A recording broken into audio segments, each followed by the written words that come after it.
And next we have Madalena Lemos. She's going to tell us about superconformal surface defects and vertex operator algebras. So, yeah, just when you're ready, Madalena. Okay, thank you. Can you see my screen? Yeah. Or my slides and my mouse as well, right? Okay. So thank you very much for the invitation. It's very nice to be able to speak here. Unfortunately, we don't actually meet. So my talk will be about conformal defects in series that are both supersymmetric and conformal. And to study these defects, I will resort to vertex operator algebra. So if you don't know what it is, don't worry, I'll tell you a little bit more in a couple of minutes, and you'll know what it is then. So this is based on a paper that appeared last year. So this is the outline. I will start by introducing what I want to study and why I want to study this. And I've split the talk in two parts. One is kinematics. So the first thing we do is to understand what is symmetries and what is actually dynamical of the particular theory you want to study.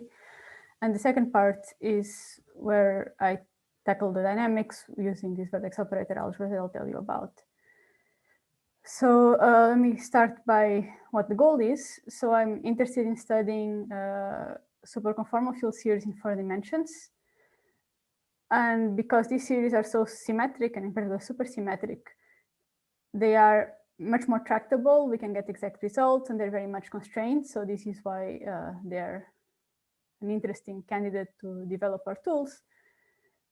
And because these series often lack Lagrange description, it is useful to take a more abstract approach in defining these series.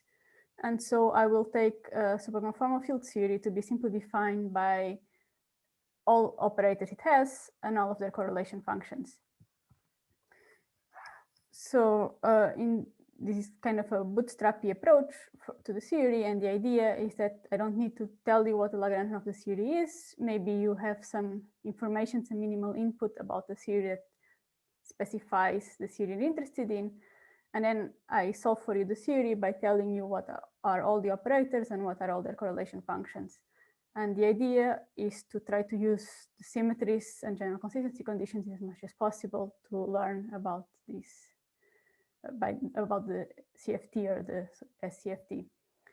And at this point is usually when I have to apologize and say that I'm aware that local operators don't exhaust all of the observables, and there are also non-local operators that are interesting and people have studied them a lot. But for simplicity, I will restrict to local operators.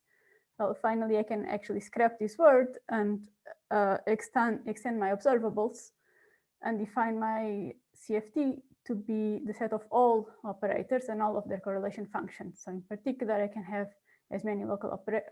I have a set of all local operators, and then I can have I can add various different defects, the surfaces or lines, and I can also put local operators on top of these defects or these non-local operators.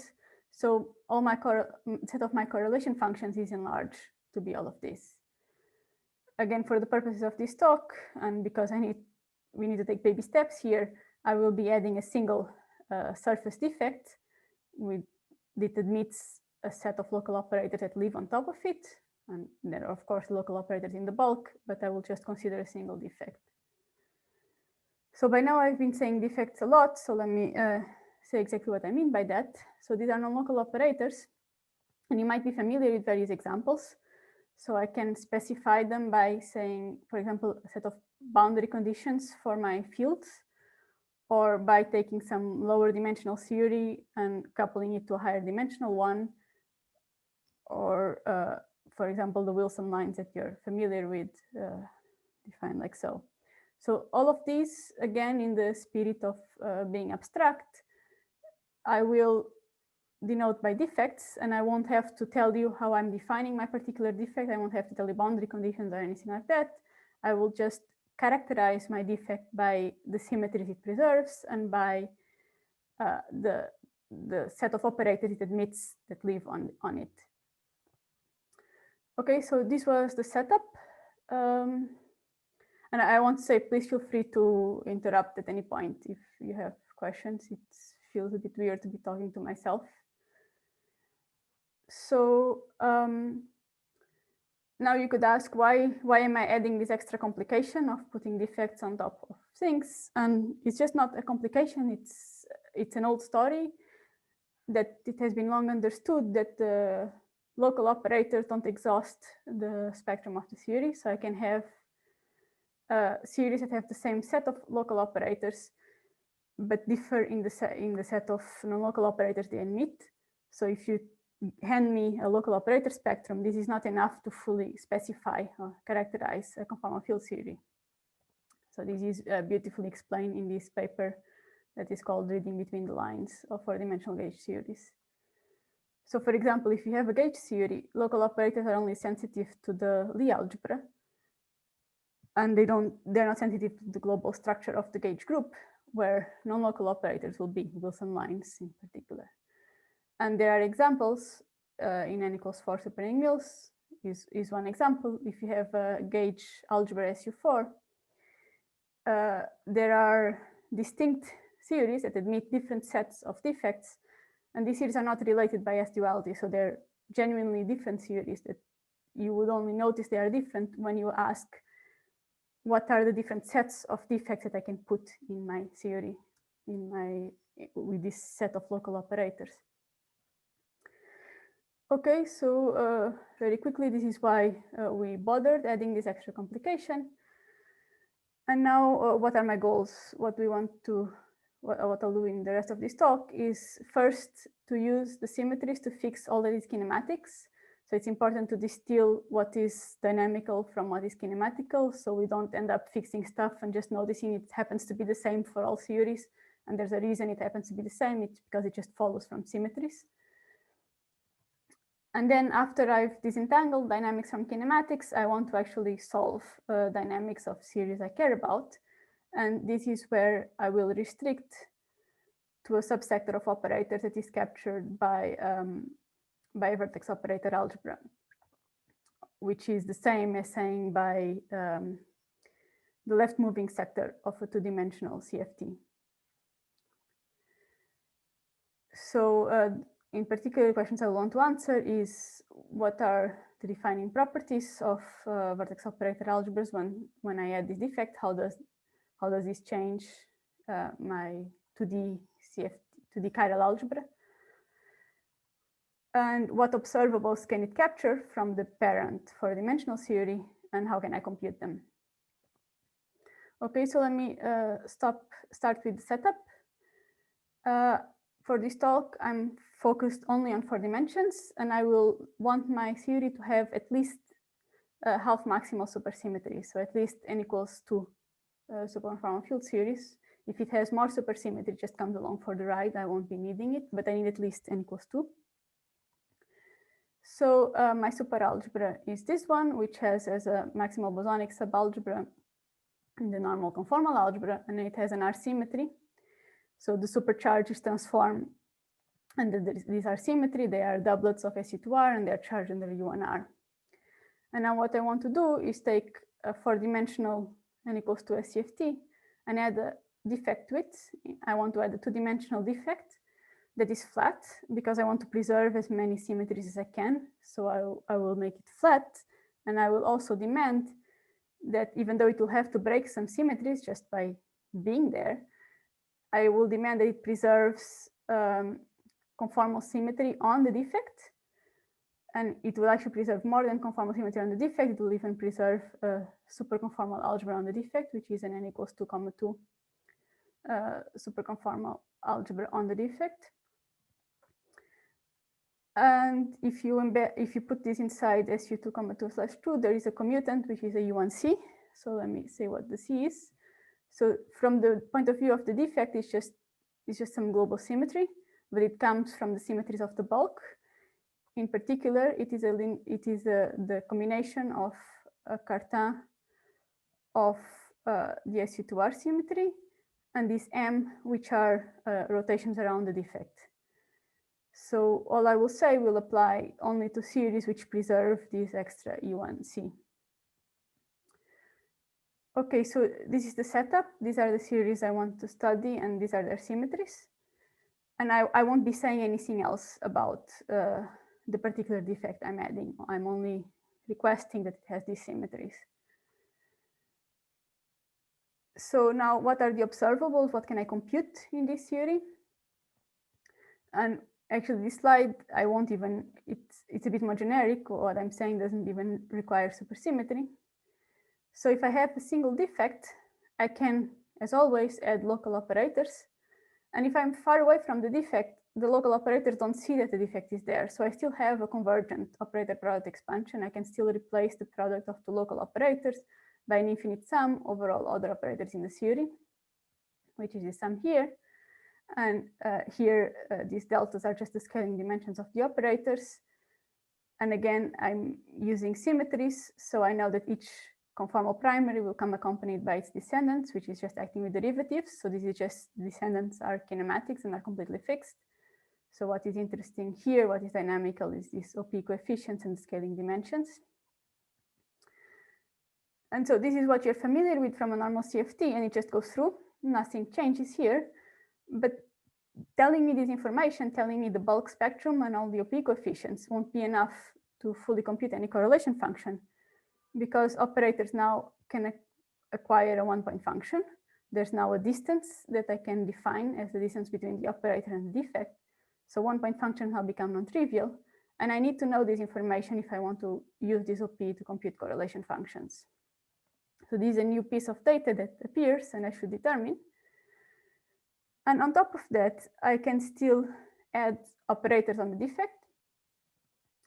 So on the defect, I can now put on top of it local operators, and I'll always be putting hats to denote defect observables. And on the defect, again, I have an operator product expansion. I can replace the product of two defect operators by an infinite sum of all defect operators, just as I had done for the bulk.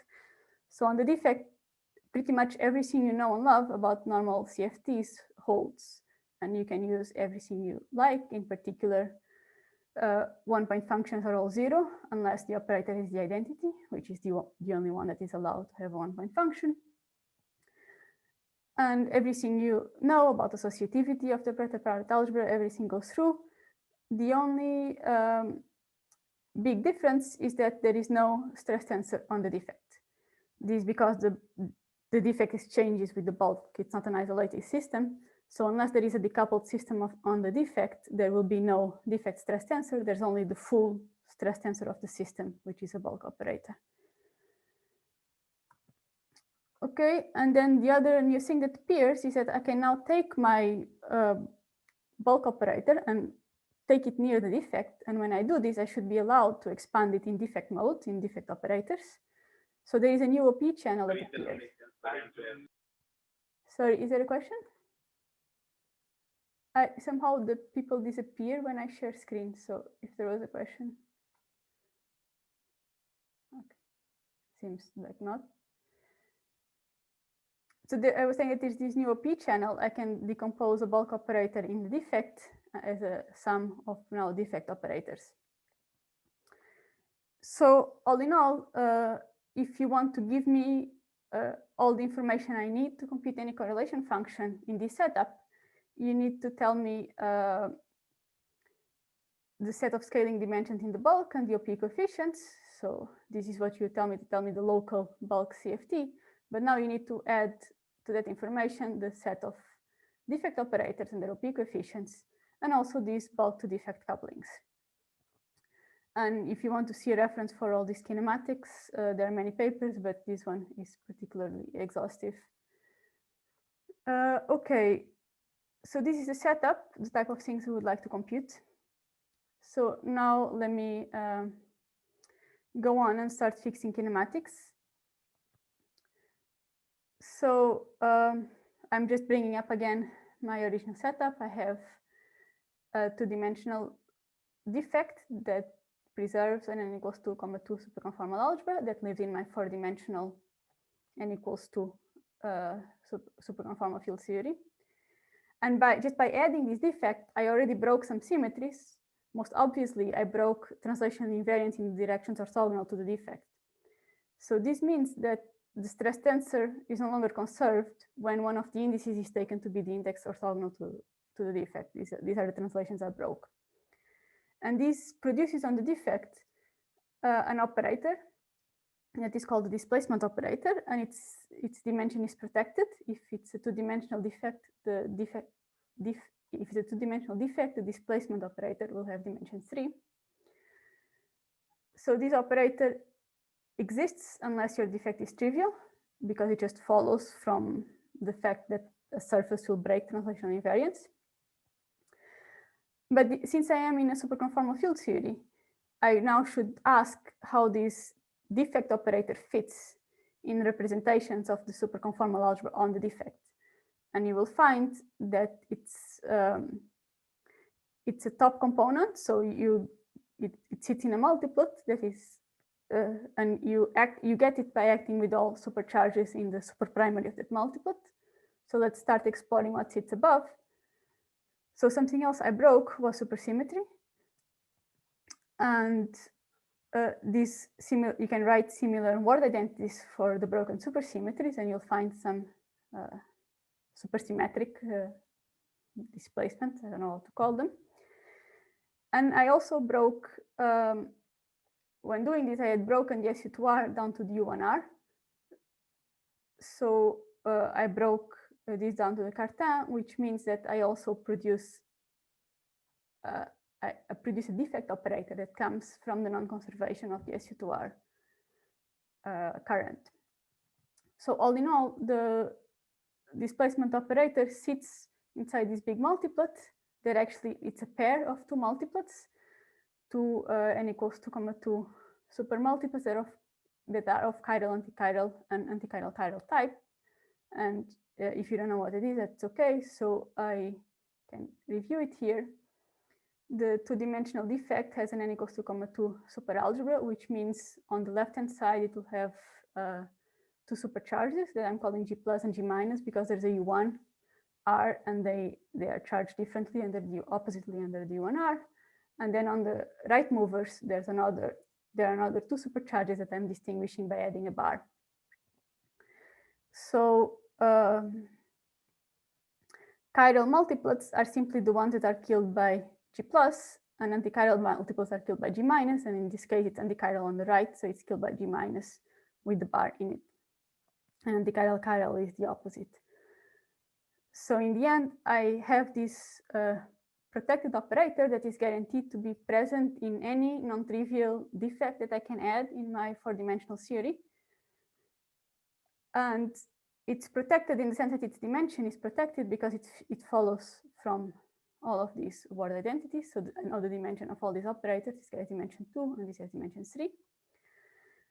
And while in a CFT, you're usually used to say that two-point functions are just your choice. You can rescale the operator in any way you want and redefine them.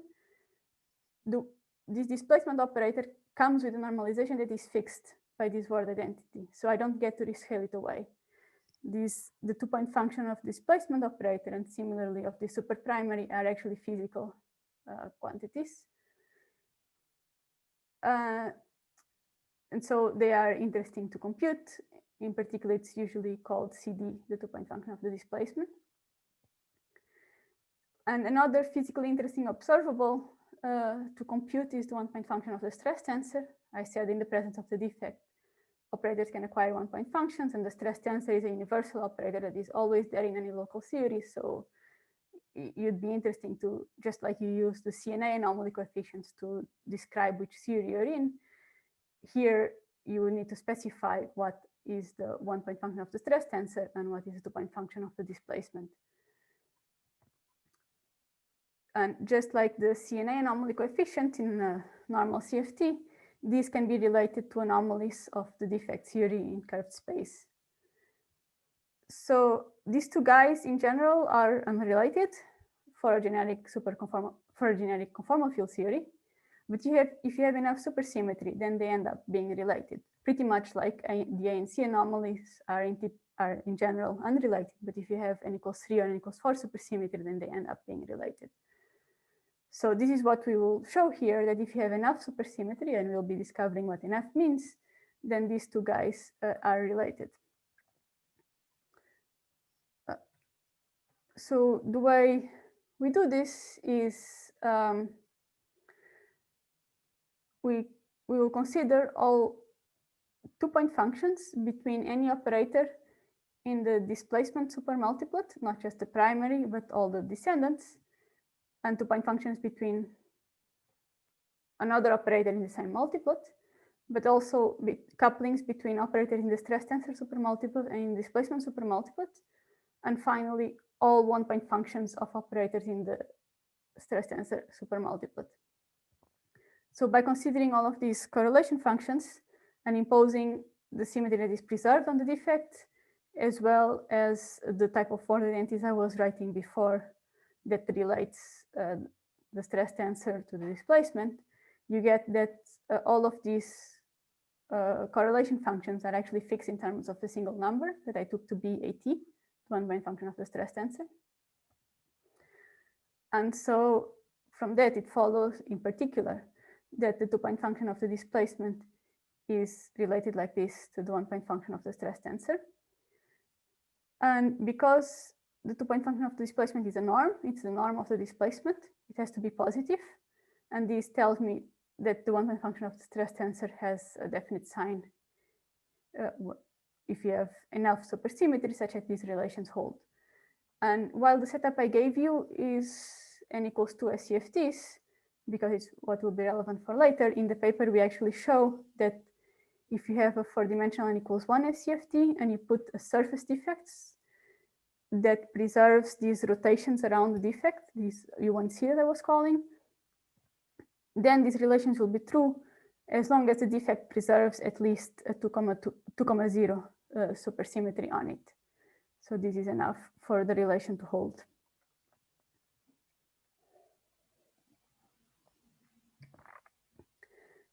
So if you have more supersymmetry, it just goes along, but this is the absolute minimum you need for all of these correlation functions to be fixed.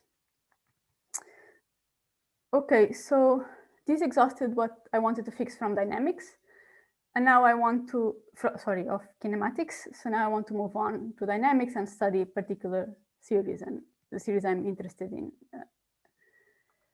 So to do that, I will use these vertex operator algebras. So the claim is that it was shown some time ago that any 4-dimensional n equals 2 SCFT, that again, I only need n equals 2. So if it has higher, it just comes along. Any of these series has a subsector of local operators that is isomorphic to a vertex operator algebra or 2-dimensional chiral algebra. So just the left moving side of a 2-dimensional CFT. So the claim is as follows. I will want to restrict my local operators to live on a plane. So I take a plane, I pick a plane, and then I restrict the operators to live in it. And note that there's nothing special on this plane. This is not a defect. It's just from all of the positions I could put my operators in, I decide to put them on this plane. And then I want to take special operators, and I won't be telling you the exact details, but you can believe me that there will be special operators that if I take their correlation functions restricted to the planes, and I can take n of them, so any n-point function will be a function that depends only on z, so the z bar dependence is gone. And so I'm getting meromorphic correlators that you can actually show are correlators of vertex operator algebra or a 2-dimensional chiral algebra. So this means that I have a map between 4-dimensional n equals 2 CFTs and 2-dimensional vertex operator algebras or chiral algebras. And for these special operators, I can take the operators in 4-dimensional SCFT, put them on the plane, and I get to compute these correlation functions from computing correlation functions in a 2-dimensional chiral algebra, which is very rigid because I'm now living in the space of meromorphic functions. Okay, so this is a very quick summary of this statement that there is this protected subsector and defects have not appeared yet. So let me give you a little example since I didn't prove how you get this. Let me just make the statement so it becomes a bit more clear. So for example, you might care about an Argyres-Douglas theory, one of the original Argyres-Douglas theory that was originally obtained by going to a special point on the Coulomb branch of pure SU3 super-Young mills, where electrically and magnetically charged particles become simultaneously massless. So this was back in the work of Argyres and Douglas. And this theory is often called the simplest Argyres-Douglas theory for reasons I won't go into. But it's just an interesting kind of non-Lagrangian, although there are Lagrangians that flow to it. They are not, they don't preserve n equals 2. So these are intrinsically strongly coupled series. There's no conformal manifold, they're just isolated SCFTs, or this is an isolated SCFT. And it was conjectured that the vertex operator algebra of this theory is given by the vacuum module of the Liang minimal model, by which I mean that to get this protected subsector, all I need is a two-dimensional stress tensor, holomorphic stress tensor, and I fix the center of charge to be this value. And then any operator in the four-dimensional theory that is in the subsector gets mapped to normal ordered products of the stress tensor with derivative insertions. So I get to compute correlators of the four-dimensional theory by just computing two-dimensional stress tensor correlators, which is much, much easier. So now let me add defects to this game. So I'm drawing again here the plane where I was restricting my local operators to. And now I want to have the defect in a particular. Madalena, yes. No question. How can you get information from just correlators into are you talking about the whole four-dimensional theory? You can get information even when correlators and operators are not on the plane. Oh, no. So I can only get, so there's this subsector. And if you give me operators in the subsector, and which implies they're on the plane, I get to compute their correlation functions from 2D. Then Okay, it sorry, might be, yeah. So you can get everything in 4D in this subsector. That's what you. As a first statement, yes. Anything in 4D in the subsector, you give it to me, I map it to 2 dimensions, and I compute it. And I can compute it in 2 dimensions in terms of these easy correlators. And then this tells you that you have a portion of your full-blown four-dimensional correlator because it's only this slice that is captured by the chiral algebra. Thanks.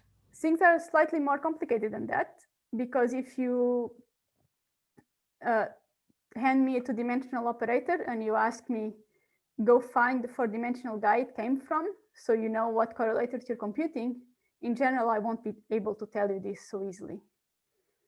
So there's some bringing things back up can be tricky, and it's not always easy to unambiguously. But is it even clear that it's unique?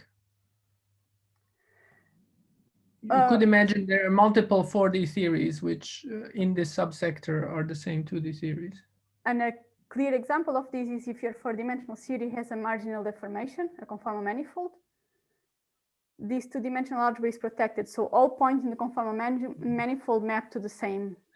VOA, so you completely lost the coupling in this process. Okay, thank you. Yeah, so yes, it's exact, but it's only a subsector of your all the information you want. Okay, thanks. Okay, so now I want to add defects to this game. So I still have this chiral algebra plane, and again, this is not a defect. It's just I restrict my operators to the plane, and now I want a setup in which I put the surface defect orthogonal to this plane. So I have two planes in 4 dimensions, and I can make them such that they intersect at a point.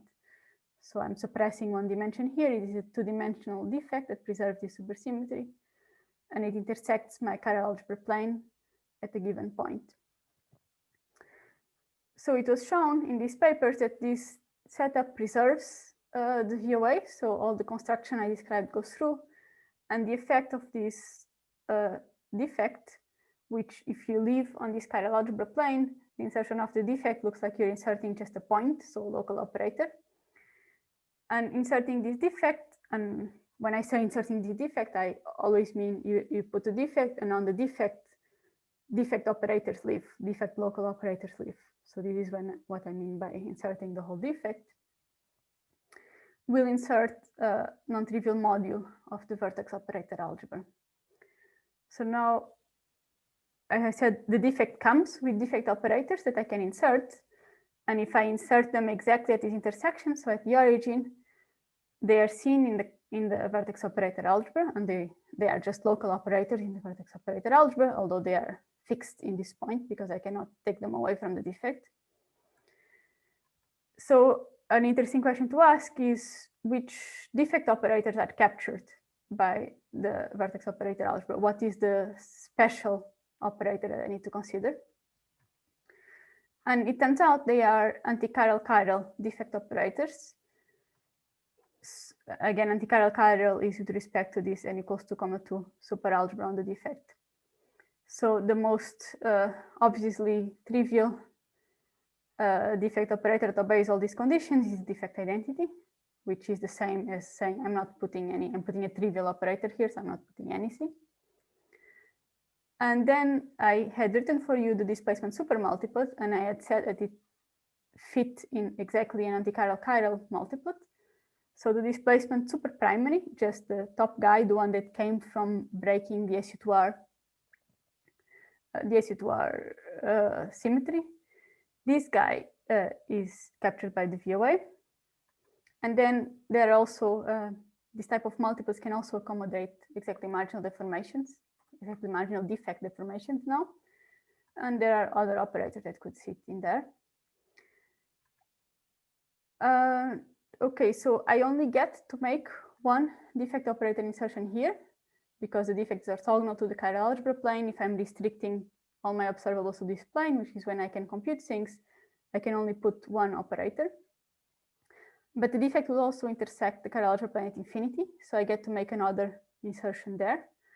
And this means that on top of the local operator that I can still sprinkle around the chiral algebra plane, I get to compute correlation functions between any number of bulk operators you want and exactly 2 defect operators. Okay, so from all of these, maybe the most important defect that we should start, the most important operator that we should start by understanding is the defect identity. So if you hand me, you just tell me this is the VOA of some superconformal field series with a defect, point to me where is the 2-dimensional operator that is the image of the defect identity. And so, okay, the first thing is let me give it a name, so it's not so mysterious. So I'm calling sigma the image under this map that I described, this chiral algebra or vertex operator algebra map of the defect identity. And now the first question I want to ask is what's its dimension? So to get its dimension in chiral algebra, in the vertex operator algebra, I will compute its OP with the stress tensor, with a 2-dimensional stress tensor. And the dimension is what appears up here. I'm calling H sigma. So to extract it, I would compute this 3-point function between the defect identity at the origin, the defect identity at infinity, and the stress tensor here. And so this 2-dimensional correlator, it came from some 4-dimensional observable when I restrict the 4-dimensional operators to be on this plane. And in this case, I actually know where it came from. It came from the SU2R current. So if I take the SU2R current of the bulk 4-dimensional n equals to the SCFT, I put it on the plane and I put the defect with no operator insertion, which is what means to put the defect identity. And I compute this correlator. I'm basically computing the 1-point function of the SU2R current. So the 1-point function of the SU2R current is what will control the dimension in chiral algebra of the defect identity. And by supersymmetry, this 1-point function is exactly what we started in kinematics by doing. So the whole kinematics section taught me that all of the correlation functions of operators, all of the 1-point functions of operators in the stress tensor multiplet are related.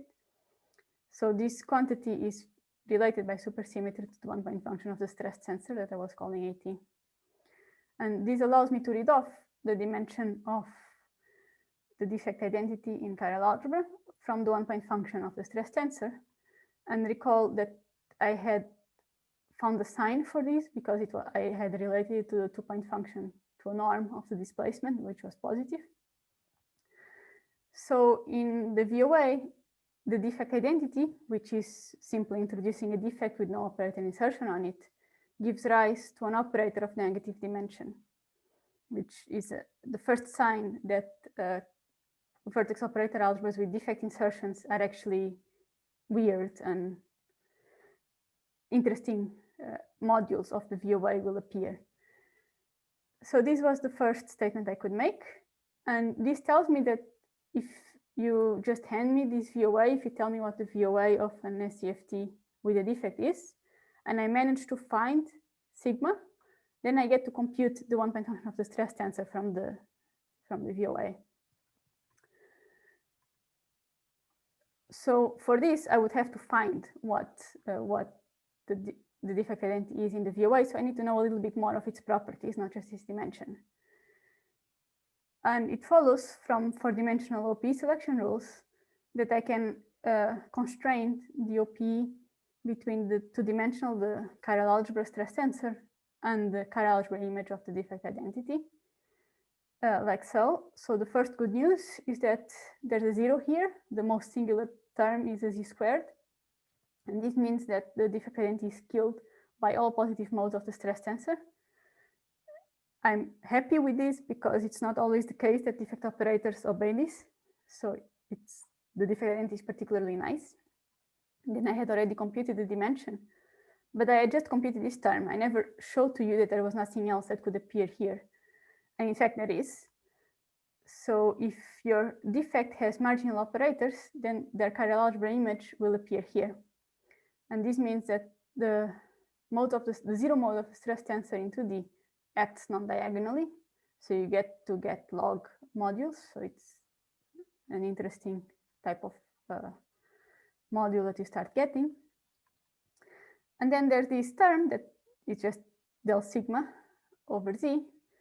And again, I can use my four-dimensional knowledge to relate it to a four-dimensional operator. And it turns out to be related to this guy, which was the superprimary of the displacement multiplet.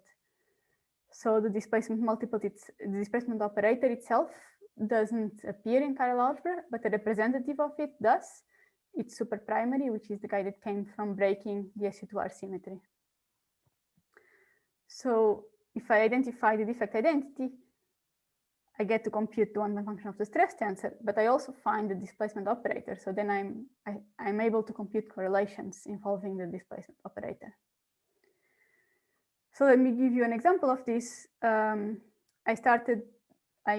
ended the chiral algebra review with the simple Stark-Giras-Douglas theory that without defects, it just gave rise to the chiral algebra generated by the stress tensor at central charge minus 22/5, which is just the Liang minimum model.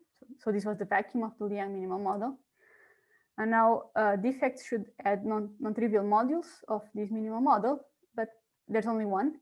The Liang minimum model only has one other module that has a superprime, highest weight that has dimension minus 1/5. So this will be my defect identity.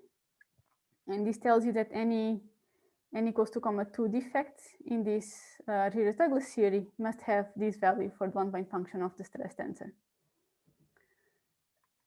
Okay, so yeah, I'm out of time, so let me summarize. I've shown you that, or I've told you that kinematics fix that the two-point function of the displacement operator is related to the one-point function of the stress tensor, and this just followed from the word identities for the broken symmetries by introducing the defect and the preserved symmetries, and I only needed half PS surfaces in four-dimensional n equals 1 SCFTs. And this quantity for the case of n equals 2, 2 defects in n equals 2 SCFTs can be computed from the VOA, as we've just seen. The hard part here is that we need to identify where is the what is the image in the VOA of the defect identity, which I was calling sigma. And this allowed us to see that for the Arrhenius-Douglas theory, the one-point function of the stress tensor takes this value. Then the other interesting guy that was captured by this subsector is a displacement supermultiplet. That is, in VOA, it's just a derivative on the defect identity. And I didn't show you, but there are, you can look at other operators, so there are many interesting modules. And you start getting really wild modules with dimensions unbounded from below, etc. So the defect identity was particularly nice. The only non-nice part was that there was a non-diagonal action of the zero mode of the stress tensor that comes only when your defect has marginal deformation. So it's also a nice way to tell if your defect has marginal deformations that sit in anti-chiral multiplets. And there's still a lot to be understood about these modules already. So if you just hand me a generic SCFT and tell me this is the module that the defect inserts, it's not always easy to be able to extract this number. And even if you don't tell me what module the defect inserts, it might be hard to find what it is because the space of modules is wild. So there's a question, can the VOA help you constrain what are the allowed defects a theory can have, at least with some coarse-grained way, just taking into account that the VOA only sees a subsector of all operators. And then another obvious question is, I'm stuck with this single defect at the origin. Would I be able to move it around and put other defects? Can I compute correlation functions involving more than one defect? But these are still open. Okay, thank you very much.